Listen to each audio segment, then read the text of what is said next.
There is nothing quite like witnessing a moment so brutally humiliating that your stomach drops, only for the ultimate, devastating karma to strike seconds later. In the heart of Manhattan's ultra-exclusive Madison Avenue, an arrogant boutique owner, dripping in Cartier, sneered at a quiet woman in a rain-soaked, unbranded trench coat. "Trash doesn't belong here," the owner hissed, throwing a glass of ice-cold, sparkling water right into the woman's face. The lavish store fell dead silent, but that silence shattered when the heavy glass doors swung open, and New York's most elusive billionaire stepped inside, his eyes turning lethal as he declared, "She's my wife." The rain was coming down in sheets across Madison Avenue, washing the autumn grime from the New York sidewalks. Inside Mason Kensington, however, the climate was perpetually perfect. The boutique, owned by the formidable Victoria Kensington, was a fortress of exclusivity. You couldn't just walk into Mason Kensington. You had to be invited. Or, at the very least, you had to look like you could buy the building. Victoria stood near the marble-topped espresso bar in the center of the showroom, adjusting the sleeve of her immaculate Tom Ford blazer. She was a woman who built her entire identity on the brands she wore and the bank accounts of the people she called friends. She was currently entertaining Mrs. Eleanor DuPont, a high-society matriarch whose family essentially owned half of the Upper East Side. "The bespoke vicuna coats are being flown in from Milan tomorrow, Eleanor," Victoria purred, handing the older woman a flute of vintage champagne. "I told the designer to reserve the charcoal one specifically for your husband." Eleanor smiled thinly. "Lovely, Victoria, though I do hope the store remains peaceful today. My nerves can't handle the usual tourist riffraff pressing their faces against the glass." "Oh, please. Security knows better than to let anyone without a 7-figure credit limit within 10 feet of my doors," Victoria laughed, a sharp, crystalline sound. But security, it seemed, was currently occupied with a delivery truck out back. The heavy, brass-handled glass door pushed open, letting in a gust of damp wind and the roar of the city traffic. Both Victoria and Eleanor turned, their expressions instantly souring. Standing on the plush, hand-tufted Persian rug was a woman who looked completely out of place. She was in her late 20s, her hair pulled back into a messy, wet knot. She wore a simple, unbranded beige trench coat that was soaked around the hem, and a pair of scuffed leather Chelsea boots that left small, muddy water droplets on the pristine floor. She wasn't carrying a Birkin or a Chanel flap bag. She held a simple, slightly damp canvas tote. This was Cynthia. To the untrained eye, which Victoria proudly considered hers to be highly trained, Cynthia was a nobody, a lost tourist looking for shelter from the rain, or perhaps an overwhelmed assistant sent on an errand far above her pay grade. What Victoria couldn't see, or simply didn't know how to look for, was the subtle, quiet luxury Cynthia embodied. The trench coat wasn't unbranded. It was a custom-tailored piece from an obscure, centuries-old Savile Row atelier that didn't advertise. The boots were handmade in Florence, but because there were no flashy logos, Victoria immediately categorized her as trash.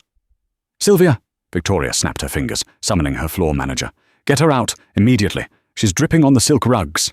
Sylvia, a nervous young woman in a sharp black uniform, hurried over to Cynthia. "Excuse me, miss. I'm afraid this is a private boutique. We operate by appointment only." Cynthia politely wiped her boots on the entry mat and looked up, offering a warm, apologetic smile. "Oh, I completely understand. I don't have an appointment. But I was told by a friend that you have a specific piece in your vault, a vintage 1950s Patek Philippe chronograph. I'm looking for an anniversary gift for my husband." Sylvia blinked, taken aback. The watch Cynthia mentioned was the crown jewel of Mason Kensington's antique collection, priced at a staggering $450,000. Victoria, who possessed the sharp hearing of a predator sensing weakness, caught the exchange. She left Eleanor's side, her heels clicking aggressively against the marble border of the floor. "Is there a problem here, Sylvia?" Victoria asked, her voice dripping with condescension as she looked Cynthia up and down, her eyes lingering on the damp canvas tote bag. This lady is asking about the vintage Patek in the vault," Sylvia stammered. Victoria let out a short, mocking laugh. She didn't even try to hide her contempt. "The Patek? Sweetheart, I think you took a wrong turn at Fifth Avenue. The Swatch store is 3 blocks down. This is Mason Kensington." Cynthia's warm smile faltered slightly, but she maintained her composure. "I know exactly where I am, Miss Kensington. I was assured the watch was still available." "It is available. To our clients," Victoria said, emphasizing the word. "Not to people who use my boutique as an umbrella. Now I have very important guests to attend to. Please show yourself out before I have security physically remove you." Cynthia stood her ground. She was naturally a gentle person, preferring a quiet life despite the staggering wealth her marriage brought her. Her husband, Adonis Sterling, founder of a multi-billion-dollar tech and private equity conglomerate, constantly told her she was too nice to the sharks in their social circle. But Cynthia simply didn't believe in treating people poorly. However, she also didn't believe in being bullied. "Miss Kensington, I assure you I have the means to purchase the watch today. I don't need to try it on. If you can simply verify its condition, I can wire the funds immediately," Cynthia said, her voice even and calm. The utter lack of intimidation in Cynthia's voice infuriated Victoria. In Victoria's world, people like Cynthia were supposed to cower. They were supposed to blush, apologize, and scurry back out into the rain. The fact that this soaking wet nobody was looking her dead in the eye, claiming she could drop $500,000 on a whim, felt like a personal insult. Eleanor Dupont walked over, holding her champagne flute, an amused, cruel smirk on her face. "Victoria, darling, is this girl bothering you? She looks like she's about to ask us for spare change." "She's just leaving, Eleanor," Victoria sneered. She stepped closer to Cynthia, invading her personal space. "Listen to me very carefully. You are embarrassing yourself. You walk in here looking like a drowned rat, carrying a grocery bag, and expect me to open a vault that holds items worth more than you will earn in 3 lifetimes. You're either a liar or completely delusional." "Neither, actually," Cynthia replied, her tone cooling. She reached into her coat pocket to pull out her phone to call her bank, or perhaps Adonis's assistant, to clear up the mess. "If you would just allow me to make a quick call." "I am not allowing you to do anything," Victoria snapped, her voice raising enough that the other 2 sales associates in the room froze. Victoria's ego was bruised. She needed to assert her dominance, especially in front of Eleanor. Victoria grabbed a tall glass of sparkling water from a nearby tray that Sylvia had just brought out for the guests. The ice clinked against the crystal. "People like you are a disease to luxury," Victoria hissed, her face contorted with elitist rage. "You think you can just wander into our world and pretend you belong? You don't belong here." With a flick of her wrist, Victoria threw the entire glass of ice-cold sparkling water directly into Cynthia's face. The shock was instantaneous. The water splashed across Cynthia's eyes, soaking her hair and drenching the collar of her bespoke coat. Ice cubes tumbled to the pristine Persian rug, clattering in the sudden, dead silence of the boutique. Sylvia gasped, covering her mouth in horror. Even Eleanor looked slightly taken aback by the sheer aggression of the act. Cynthia stood completely still. Water dripped from her eyelashes and ran down her cheeks. She didn't scream. She didn't cry. She slowly reached up and wiped the freezing water from her eyes, her gaze locking onto Victoria. "You're going to regret that," Cynthia said, her voice eerily quiet. Victoria threw her head back and laughed. "What are you going to do? Sue me for a dry cleaning bill? Get out before I call the police for trespassing." Outside, through the rain-streaked windows, a massive, custom matte black Maybach quietly glided to a stop, right in front of the boutique, illegally blocking the bus lane. The driver, wearing a sharp black suit, immediately stepped out and opened an umbrella, rushing to open the rear door. Nobody inside the boutique noticed the car. Victoria was too busy gloating, and the staff was too terrified to move. "I said, get out!" Victoria yelled, pointing a manicured finger at the door. Just as Victoria spoke, the heavy glass doors of Maison Kensington were violently pushed open. The force was so strong the brass handles banged against the display cases. Standing in the doorway, shedding the rain under the driver's umbrella, was Adonis Sterling. He was striking, tall, broad-shouldered, wearing a dark navy Brioni suit that cost more than Victoria's entire seasonal inventory. But it wasn't his clothes that commanded the room. It was the terrifying dark storm brewing in his eyes. Adonis was known in the financial world as a ruthless, brilliant strategist, a man who could dismantle a Fortune 500 company before breakfast. He rarely made public appearances, but his face was unmistakable to anyone who worshipped money. Victoria's breath hitched. She recognized him instantly. Adonis Sterling, the white whale of luxury retail, a man she had spent 3 years trying to invite to her private galas, only to be ignored. Her cruel smirk vanished, replaced by a desperate, frantic smile. She quickly smoothed her blazer, her mind racing. Why is Adonis Sterling here? Is he shopping for a mistress? A corporate gift? "Mr. Sterling!" Victoria gasped, rushing forward, completely ignoring the soaking wet Cynthia standing just feet away. What an absolute honor. "Welcome to Maison Kensington. How can we serve you today? We can close the store immediately for your privacy." Adonis didn't even look at Victoria. His eyes scanned the room and instantly landed on Cynthia, who was shivering slightly, her hair plastered to her face, water dripping from her clothes. The temperature in the room seemed to plummet. Adonis slowly walked past Victoria, treating her as if she were completely invisible. He stopped right in front of Cynthia. He reached out, his large hands gently cupping her cold face, his thumb wiping a stray drop of water from her cheek. When he finally turned his head to look at Victoria, his eyes were lethal. "Who?" Adonis said, his voice a low, dangerous rumble that shook the very foundation of the boutique. "Did this to my wife." The silence that fell over Maison Kensington was no longer the hushed, reverent quiet of exclusive luxury. It was the suffocating, heavy silence of a graveyard. Victoria's manicured hands began to tremble.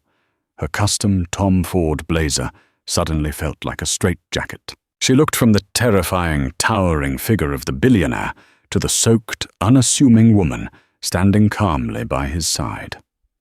Wife. The word echoed in Victoria's mind, refusing to compute. Billionaires' wives wore Harry Winston diamonds the size of golf balls. They carried Himalayan Birkin bags and had entourages of personal shoppers. They did not walk out in the rain wearing unbranded trench coats and scuffed boots. Mr.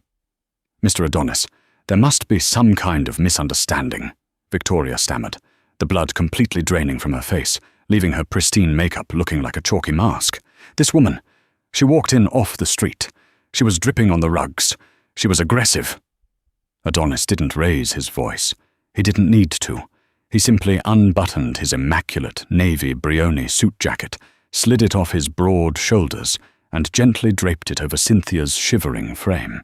The jacket swallowed her, smelling of expensive cedar and rain, instantly providing a barrier against the freezing air conditioning of the boutique. "Aggressive," Adonis repeated, the word rolling off his tongue like a death sentence. He finally turned his gaze fully onto Victoria.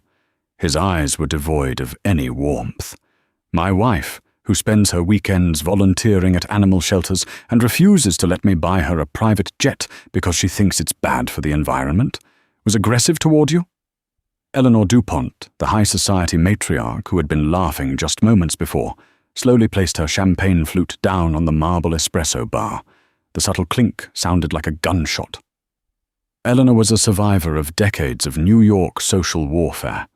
She knew when a ship was sinking, and Victoria's was currently plummeting to the bottom of the Mariana Trench. Eleanor took a slow, deliberate step backward, trying to blend into the velvet curtains. She wouldn't leave. Victoria's voice pitched upward into a desperate, shrill whine. "I have important clients, Adonis. Eleanor DuPont is here. This woman was asking to see the vintage Patek Philippe in the vault. A $500,000 watch. I was protecting the store's inventory from a clear security threat."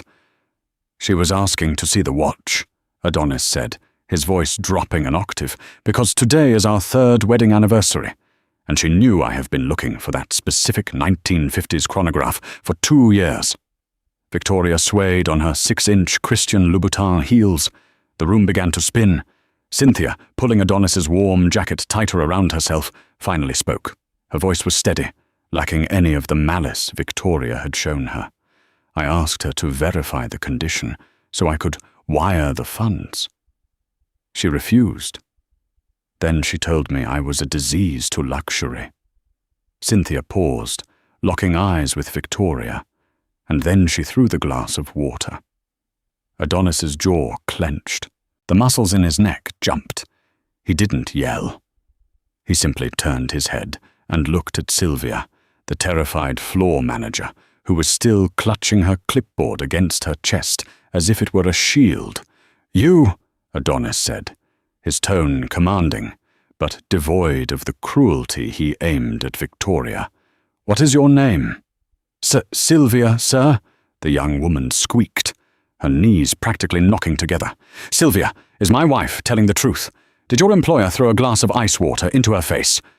Victoria whipped her head around, her eyes wide and threatening. "Sylvia, if you say one word—" "Yes," Sylvia blurted out, tears of sheer stress welling in her eyelids. "Yes, she did, Mr. Adonis." The lady was perfectly polite. She even wiped her boots at the door. Miss Kensington She just attacked her. "I'm so sorry. I didn't know what to do." Adonis held Sylvia's gaze for a long moment, then gave a single firm nod. "Thank you, Sylvia. You are the only person in this room with any integrity." He reached into his trouser pocket and pulled out his phone. Victoria lunged forward, her hands raised in a pleading gesture. "Adonis, please, it was a mistake. A terrible, unforgivable mistake. I will give you the Patek, free of charge, an anniversary gift from Mason Kensington. Please, let's just go into the VIP lounge and discuss this like reasonable—" "Do not take another step toward my wife," Adonis commanded, the sheer force of his authority stopping Victoria dead in her tracks. "And do not insult my intelligence by offering me a watch I can buy with the interest my checking account accrued while I was walking through your front door." Adonis dialed a number on his phone. He didn't break eye contact with Victoria as it rang. "Yes, it's Adonis," he said into the receiver. "Get me Richard Lefrac on the line, now." Victoria gasped. Richard Lefrac was the billionaire chairman of Lefrac, one of the most powerful real estate dynasties in New York. He was also the primary landlord for this entire block of Madison Avenue. The air in the boutique grew completely stagnant. The distant sound of the New York rain against the glass was the only noise besides the hammering of Victoria's heart. "Richard," Adonis spoke into the phone, his voice echoing off the marble floors. "I'm standing inside Mason Kensington on Madison. Yes, the retail space on the ground floor of your 65th Street property." Adonis paused, listening to the voice on the other end. He let out a dry, humorless chuckle. "No, I'm not buying a suit. I'm buying the building." Victoria let out a strangled sob. She reached out to grip a display case to keep from collapsing. "I don't care that it's not officially on the market, Richard," Adonis continued smoothly, his eyes fixed on Victoria's crumbling facade. "I'm offering you 30% above your current valuation, entirely in cash. The funds will be in your escrow account within the hour. But there is one non-negotiable condition." Cynthia stood quietly, watching the man she loved dismantle the cruel woman's empire brick by brick. She didn't feel joy in the destruction, but she knew Adonis's protective streak was absolute. When someone struck at him, he fought back. When someone struck at Cynthia, he annihilated them. "The current tenant of the ground floor retail space," Adonis said, his gaze pinning Victoria to the floor like a specimen under a microscope. "I want their lease terminated, immediately. I don't care about the penalty clauses. I will cover the legal fees and the breach of contract fines. I want them handed an eviction notice by the time I finish my coffee tomorrow morning." Victoria dropped to her knees. The sharp impact of her knees against the hard marble floor echoed loudly, but she didn't seem to feel the pain. "No, no, no," she chanted, tears ruining her expertly applied mascara, leaving dark, ugly streaks down her pale cheeks. "Adonis, please. This store is my life. I built this from nothing. You can't do this." "You built it on arrogance and cruelty," Adonis replied coldly, ending the call and slipping the phone back into his pocket. "And now you have nothing again." He turned his attention to Eleanor Dupont, who was still trying to inch her way towards the exit. "Mrs. Dupont," Adonis said. Eleanor froze, her spine snapping straight. She offered a strained, trembling smile. "Adonis, darling, such a dreadful misunderstanding. I was just telling Victoria how inappropriate her behavior was before you walked in." "Save it, Eleanor," Adonis cut her off, seeing right through the society veteran's blatant lie. "I recall your family's holding company is currently seeking a third round of funding from my private equity firm to keep your luxury resort project in Aspen afloat." Eleanor's strained smile completely vanished. "Adonis, business is business. Surely we don't need to mix this unfortunate little retail spat with our corporate partnerships." "I am pulling the funding," Adonis stated, turning his back on her. "My firm will not invest a single dime into the DuPont portfolio. You can explain to your board of directors that your amusement at my wife being assaulted cost them $400 million. Eleanor let out a sharp gasp, her hand flying to a pearl necklace. Without another word, she turned and fled the boutique, pushing past the heavy glass doors and disappearing into the rain, leaving her champagne and her pride behind. The boutique was in ruins, not physically, but entirely compromised. The power structure had been violently inverted in less than 10 minutes. Victoria was weeping openly on the floor, surrounded by the untouchable luxury items she used to define her worth, all of which were now utterly meaningless. Cynthia gently placed her hand on Adonis's arm. "Adonis," she said softly, "let's go home. I'm cold." The sheer coldness in Adonis's demeanor vanished the second he looked down at her. His eyes softened, and he pulled his suit jacket tighter around her shoulders. "Of course, my love. The car is heated." As they turned to walk out, Cynthia stopped and looked back at Sylvia, who was still standing by the espresso bar, trembling, but standing tall. "Sylvia," Cynthia called out gently. The young floor manager jumped. "Yes, ma'am?" "You handled an impossible situation with honesty. That is very rare," Cynthia said, offering the warm smile that Victoria had so viciously mocked earlier. "When this store closes tomorrow, you will be out of a job. Please call the main office of Sterling." Cynthia caught herself slightly, realizing she was using her husband's corporate name. "Of our foundation. Ask for the executive HR director. Tell them Cynthia sent you. We are always looking for honest managers to run our charitable operations. It comes with full benefits and a salary that won't require you to tolerate people like her." Cynthia gestured vaguely towards the weeping Victoria. Sylvia burst into tears, this time out of pure relief. "Thank you. Oh my God, thank you so much, ma'am." Adonis wrapped a protective arm around Cynthia's waist, and together they walked out of the glass doors. The driver was waiting with the umbrella, instantly shielding them from the relentless New York rain. They climbed into the back of the massive Maybach, the doors shutting with a solid, isolating thud, leaving the chaos of Maison Kensington behind them. Inside the store, Victoria Kensington remained on her knees, staring at the puddle of water on the floor. The very water she had weaponized had washed away her entire world. The sun rose over Manhattan the following morning, casting a golden hue over the skyline. But for Victoria Kensington, the light brought no warmth. She hadn't slept a single minute. She had spent the entire night pacing the hardwood floors of her Upper East Side penthouse, convincing herself that the nightmare in her boutique was just a gross overreaction. Adonis was a businessman, she reasoned frantically. Billionaires didn't actually buy entire commercial buildings on a whim, just to evict one tenant. By dawn, her ego had managed to construct a fragile wall of denial. She showered, applied her makeup with trembling but determined hands, and armored herself in a pristine white Chanel suit. She was going to walk into Maison Kensington, call her lawyers, and smooth this over. But when her town car pulled up to the curb on Madison Avenue at 8 a.m., the fragile wall of denial shattered into a million jagged pieces. There were no valets. There was no polished brass. Instead, standing squarely in front of the heavy glass doors of her boutique were 3 massive private security guards in sharp black suits. And taped directly onto the center of the pristine floor-to-ceiling window was a bright yellow legal document, an eviction notice. Victoria stumbled out of the car, her 6-inch heels catching on the pavement. "What is the meaning of this?" she screeched, rushing toward the doors. "Get away from my store! I have a 10-year lease!" The lead security guard, a towering man with an earpiece, stepped forward, blocking her path effortlessly. "Miss Kensington? I represent the asset management division of the Sterling Group. This building changed ownership at 6 a.m. this morning.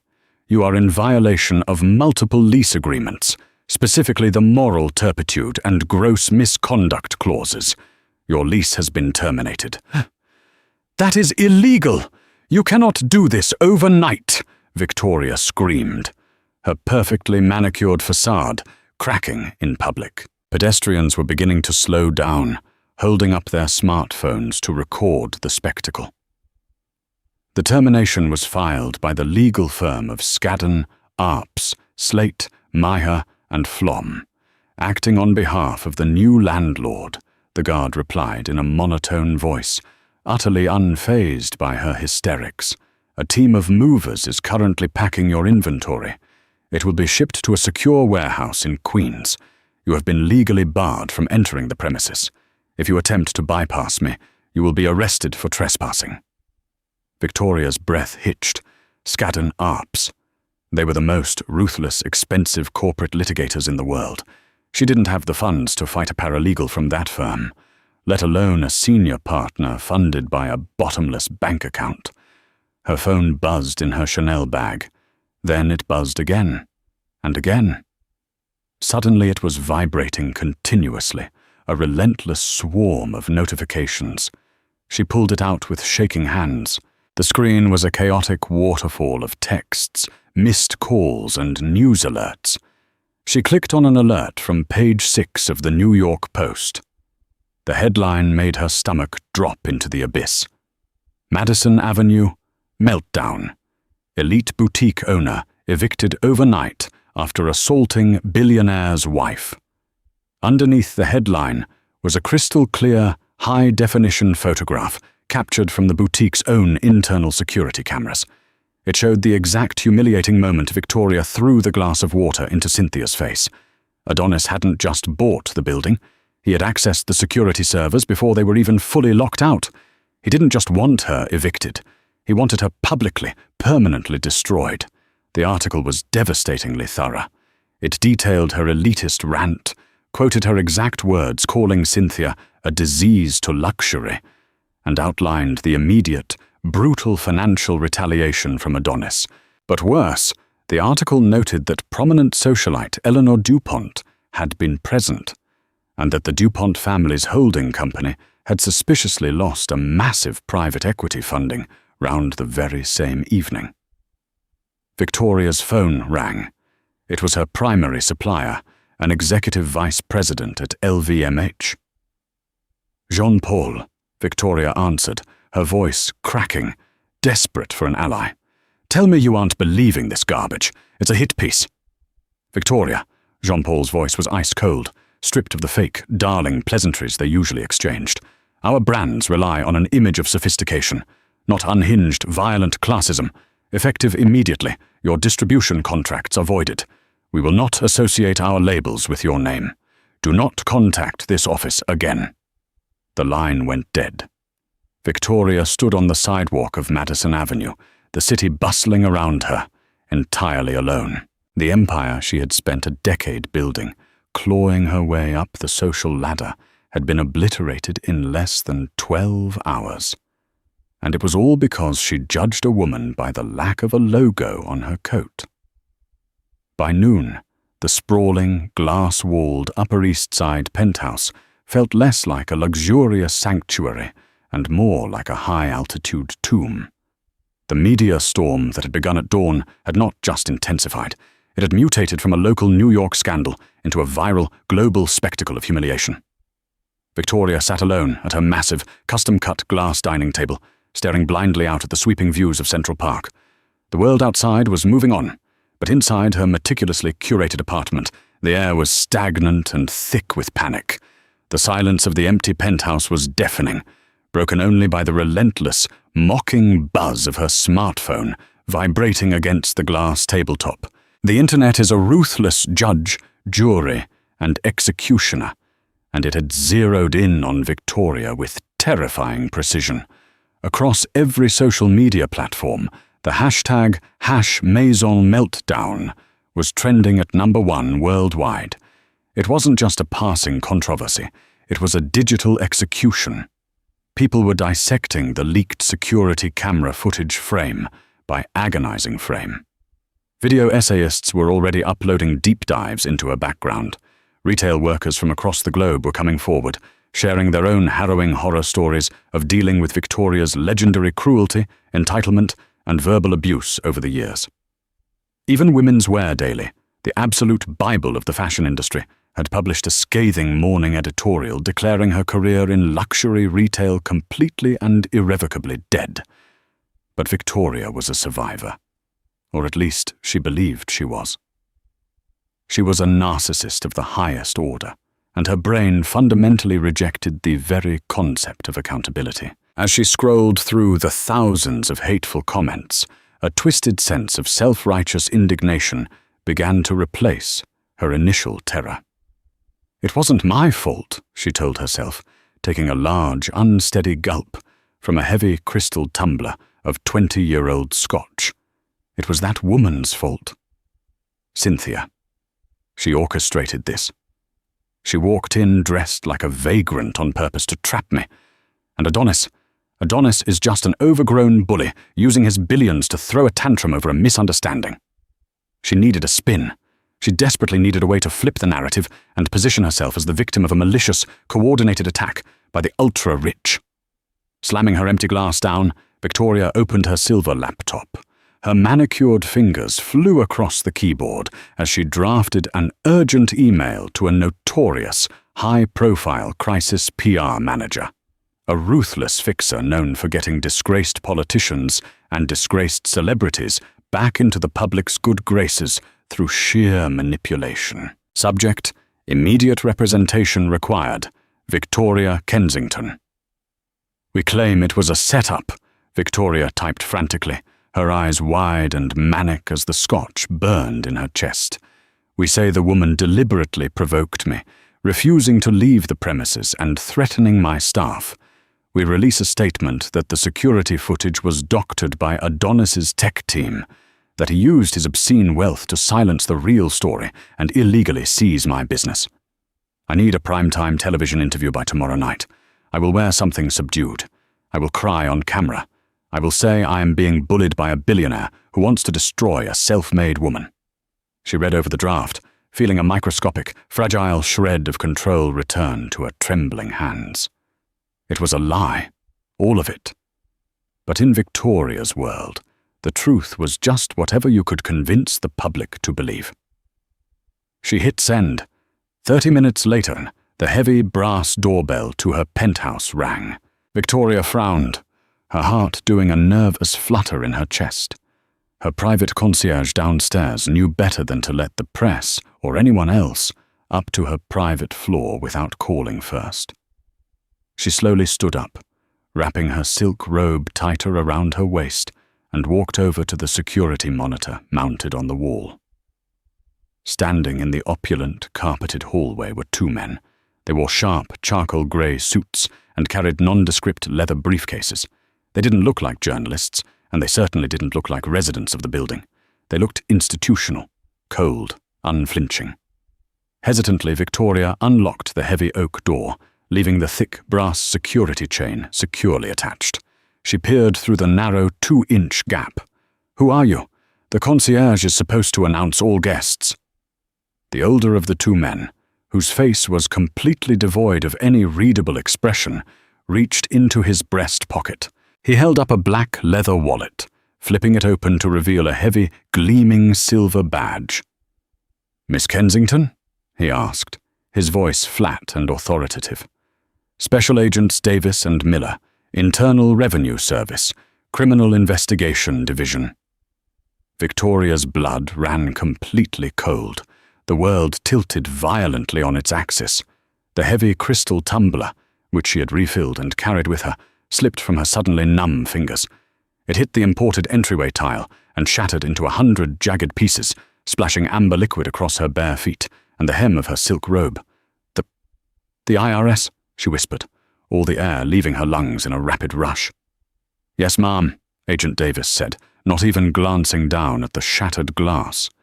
"We have a federal judge's warrant to seize your personal computers, your digital devices, all financial records, and physical assets located within this residence." "On what grounds?"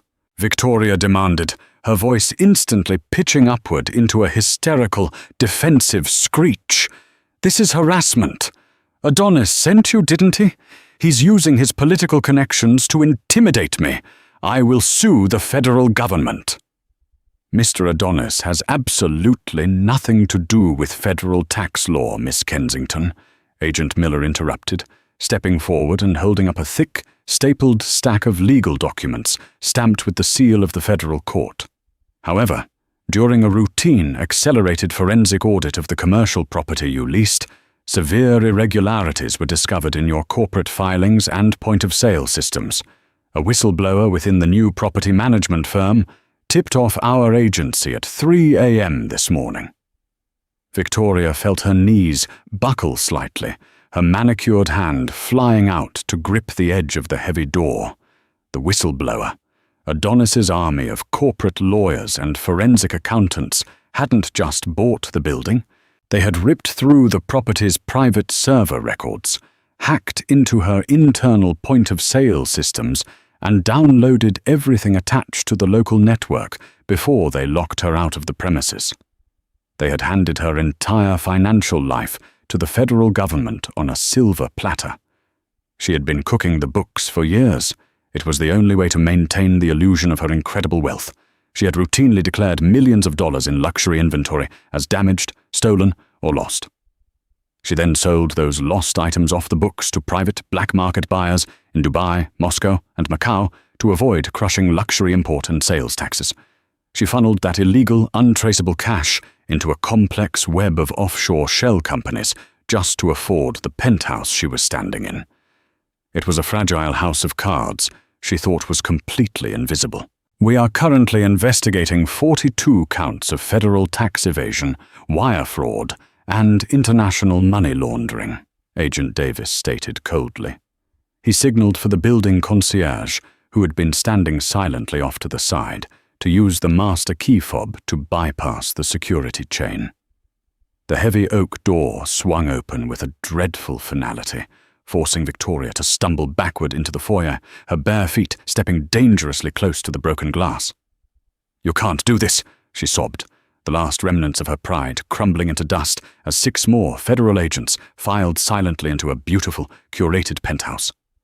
They immediately began pulling laptops from desks, yanking open filing cabinets, and unceremoniously dumping her life's work into heavy cardboard evidence boxes.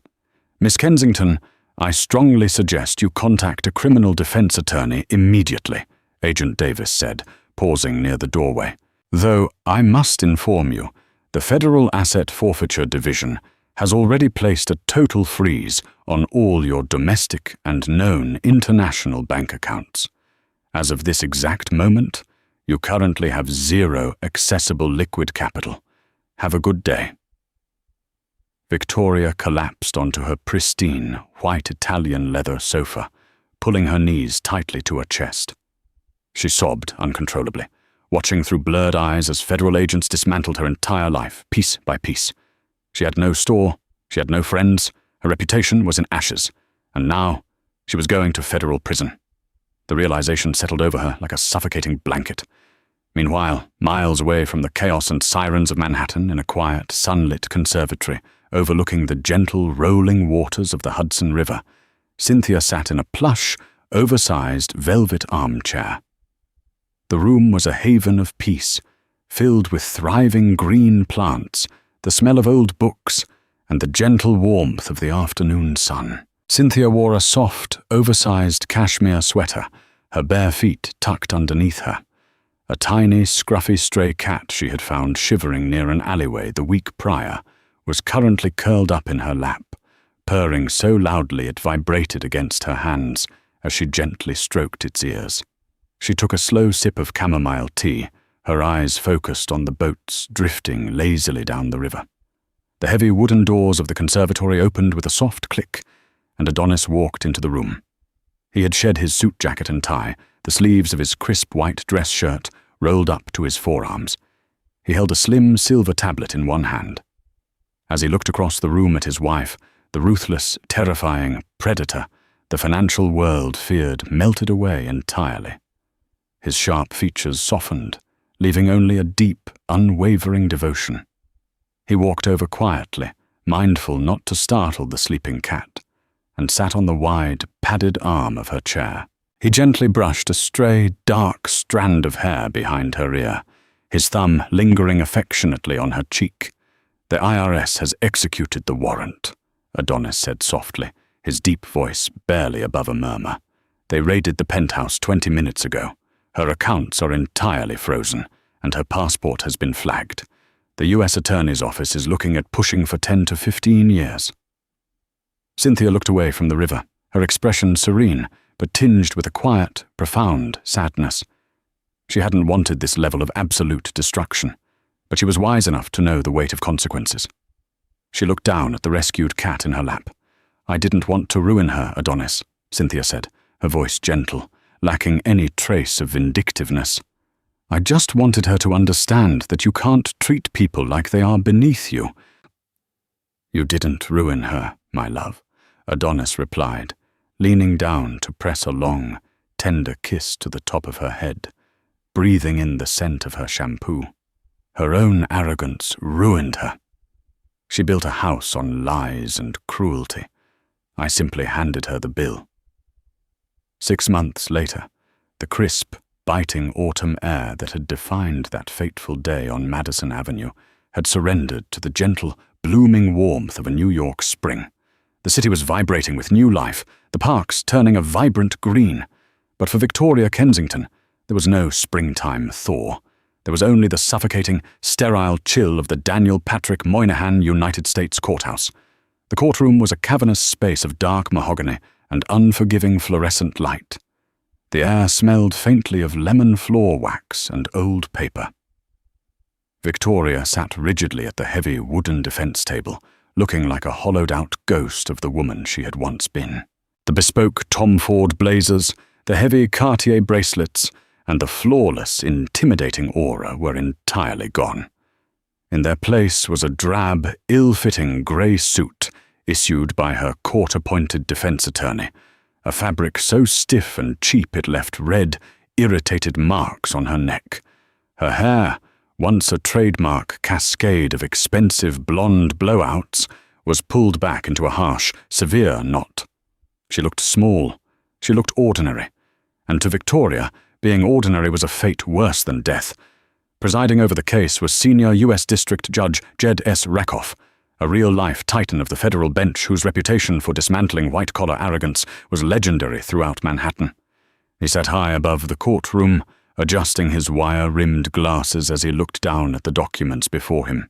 Victoria's overworked public defender had spent the last hour desperately pleading for leniency, citing her client's past contributions to the local retail economy and attempting to paint her as a victim of a sudden, targeted billionaire's vendetta. Judge Rakoff was entirely unmoved.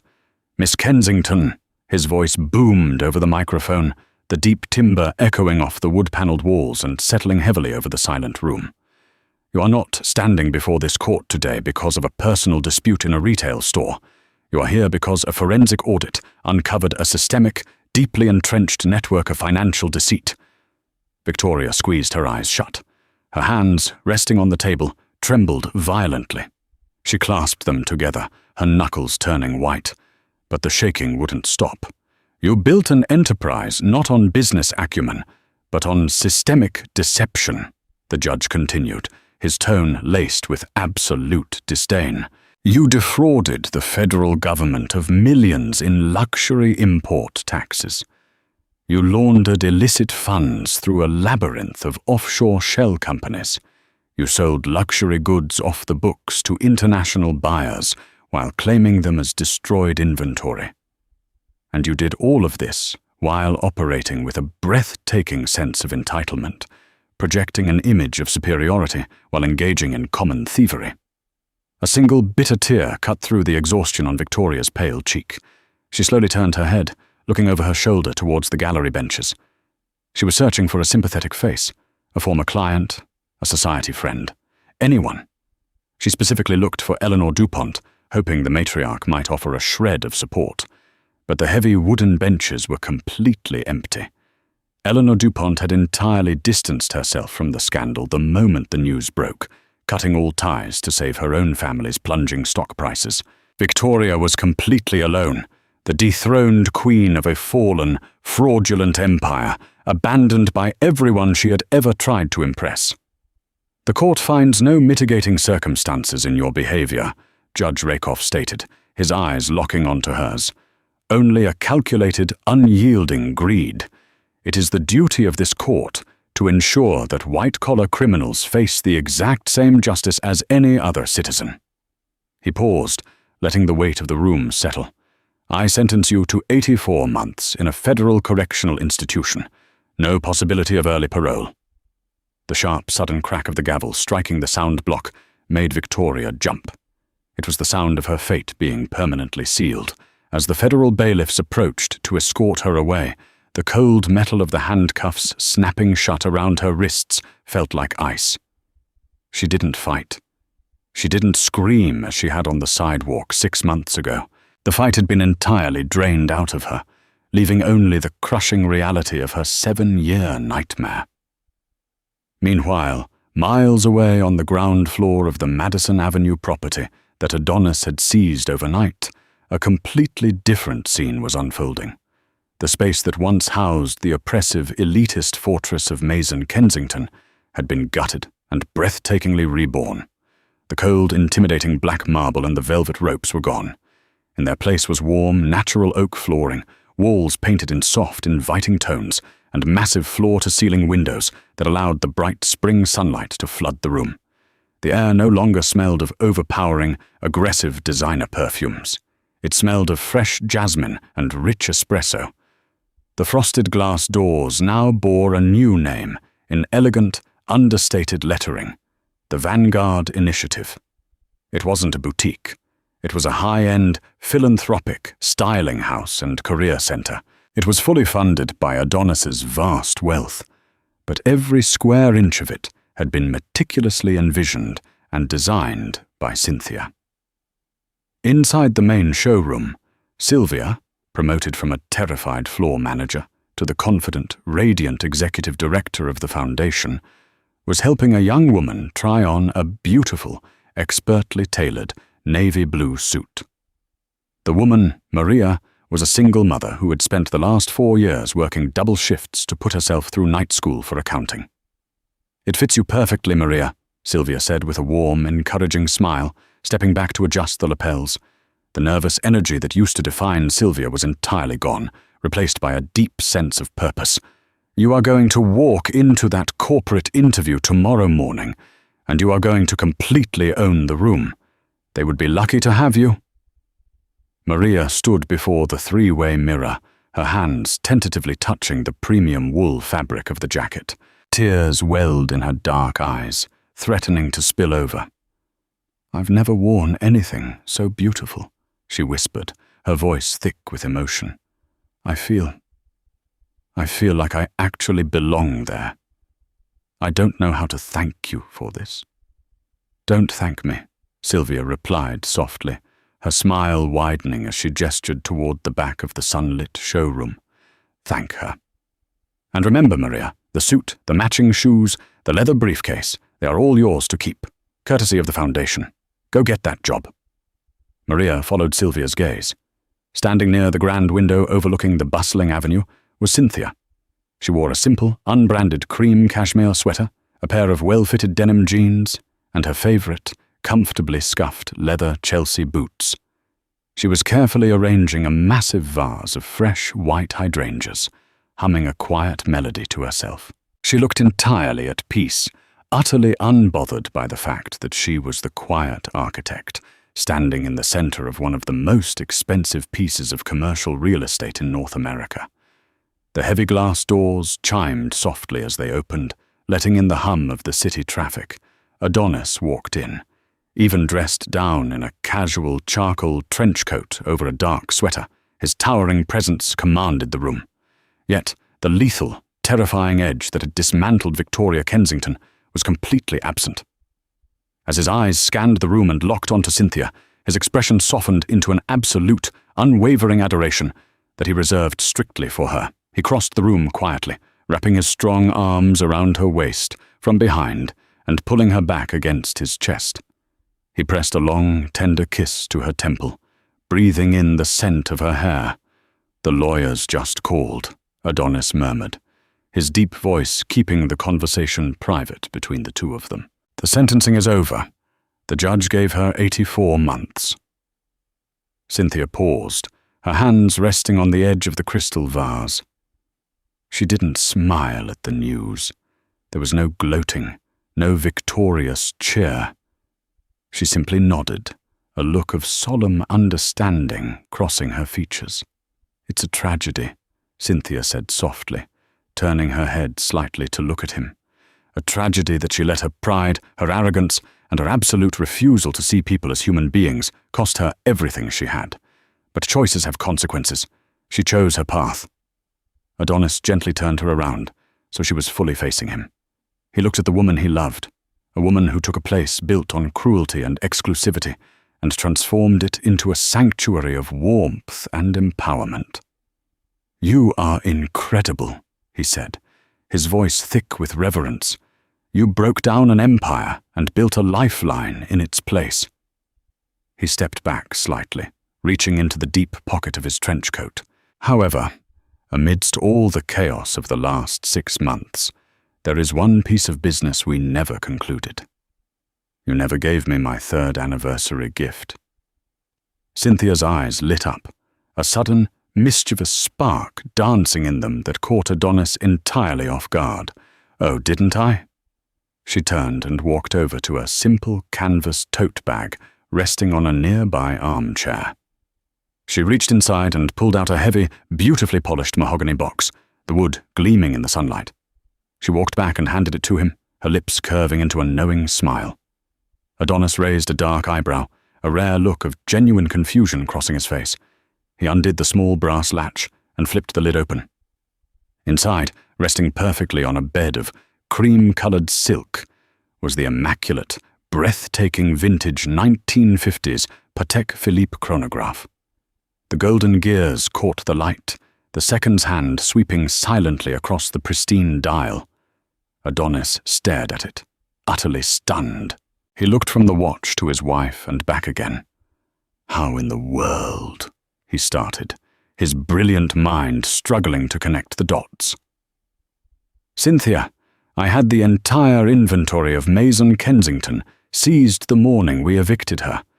Everything was audited by the feds and auctioned for charity. My team scrubbed the vault. This watch wasn't in there." "I know it wasn't," Cynthia smiled, her eyes crinkling affectionately at the corners, because the morning before I ever set foot in her boutique, I had already tracked down the original private seller in Geneva. I flew a proxy out and bought it directly from him. Adonis's jaw actually parted slightly. "You already owned it?" "I did," Cynthia nodded. "The seller in Geneva told me he had refused to sell to Victoria Kensington because of her shady financial reputation. But Victoria had been telling all her elite clients in New York that she had exclusive rights to the watch to boost her store's prestige." Cynthia reached out, gently running her hand down the lapel of his coat. "I only went to the boutique that day in the rain to ask to see it. I wanted to verify if she actually had a counterfeit duplicate in the vault, or if she was simply lying to everyone's face about having it at all. I wanted to see how deep her fraud went. I never expected her to throw a glass of water at me for asking a simple question." Adonis let out a deep, booming laugh that echoed off the warm oak walls, filling the bright showroom with pure joy. He looked at his beautiful, unassuming wife, the woman who wore unbranded coats, volunteered at animal shelters, and had systematically outsmarted Manhattan's most vicious, elitist predator before breakfast. "Remind me," Adonis murmured, snapping the mahogany box shut and pulling her flush against his chest, "never, ever to underestimate you." Cynthia smiled brightly against his lips, wrapping her arms securely around his neck. "Just remember, darling," she whispered softly, "true luxury isn't what you wear, and it isn't what brand is on your label. True luxury is what you do with the power you have." Wow, what an absolutely incredible and satisfying journey. If Victoria's spectacular downfall and Cynthia's brilliant, ultimate triumph proved that true class has absolutely nothing to do with a price tag, then you need to hit that like button right now. We all know a Victoria in real life, someone who judges a book by its cover and treats people poorly. So share this video with your friends to remind them that karma always collects its debts, and sometimes it comes with a federal indictment. Did you expect Adonis to buy the entire building and expose her massive white-collar crimes? Or were you more shocked by Cynthia's mastermind move with the vintage watch? Let me know your absolute favorite twist in the comments below. Don't forget to subscribe to the channel and ring that notification bell so you never miss out on our daily high-stakes drama, billionaire romance, and epic revenge stories. Your support helps us bring these thrilling narratives to life every single day. Stay kind, stay humble, and remember, you never know who you might be throwing water at. See you in the next video.